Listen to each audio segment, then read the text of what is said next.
Autism merupakan sejenis gangguan neurologi yang melibatkan masalah komunikasi, emosi dan hubungan sosial seorang kanak-kanak.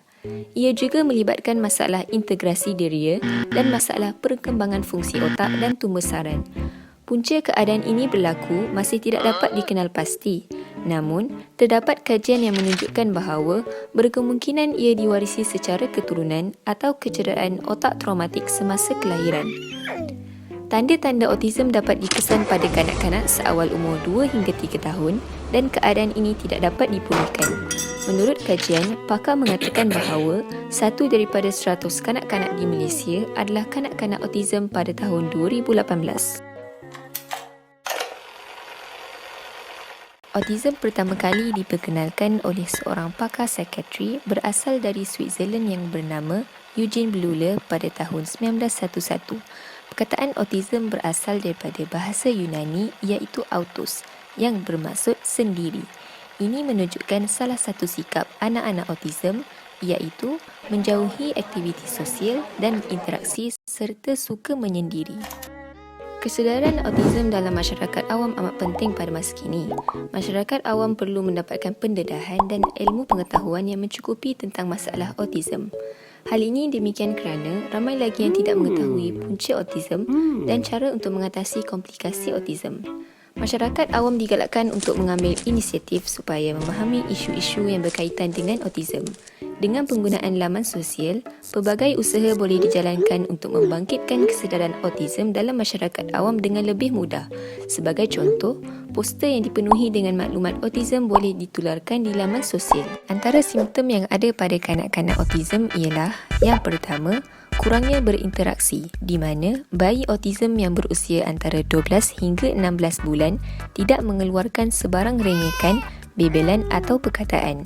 Yang kedua, semasa berumur 3 tahun, mereka masih tidak boleh bertutur, kurang cerdas semasa bermain, kurang bergaul dan kurang pergerakan anggota badan. Yang ketiga, mereka lebih suka bersendiri dan tidak dapat memberikan respon apabila namanya dipanggil. Mereka juga akan mengulangi tingkah laku dan minat yang sama. Contohnya, mereka akan menggerakkan badan ke hadapan dan ke belakang berulang kali, bertepuk tangan atau mengangguk berulang kali. Dan yang keempat, pada peringkat akhir kanak-kanak, mereka akan mula menyerang orang lain dan mencederakan diri sendiri. Apabila menginjak remaja dan dewasa, simptom kemurungan dan epilepsi akan muncul. Antara cara yang terbaik untuk mengatasi masalah autism adalah mengambil langkah daripada awal, iaitu sejak daripada lahir lagi atau 1 bulan pertama. Penilaian awal perlu diberikan kepada anak-anak supaya rawatan dapat diberikan lebih awal bagi mengelakkan komplikasi autism ini. Jika bayi tersebut mempunyai masalah autism, ibu bapa perlu merujuk kepada doktor pakar supaya terapi yang bersesuaian dapat diberikan secara efektif.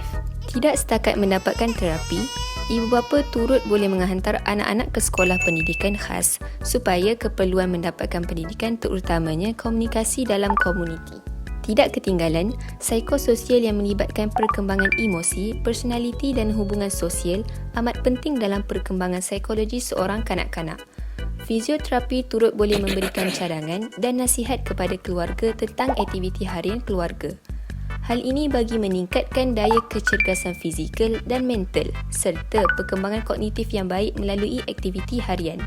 Akhir sekali, cara bertindak balas adalah membantu anak-anak autism membaiki kemahiran kemasyarakatan seperti eye contact, pemerhatian dan tumpuan semasa berborak. Hal ini penting kerana kanak-kanak autism kerap hilang fokus ketika membuat sesuatu.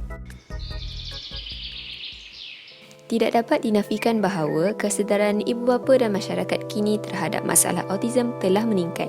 Namun begitu, hanya segelintir ibu bapa sahaja yang menghantar anaknya bagi menerima rawatan, tetapi kebanyakannya tidak melakukan sedemikian kerana mereka menganggap anak mereka tidak didiagnos dengan autism.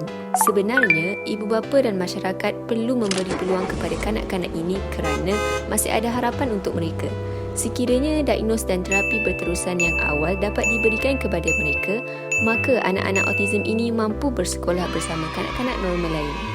Akhir kata, intervensi atau pengesanan awal mampu memberi harapan kepada anak autism dalam membentuk tingkah laku yang positif. Sekian, terima kasih.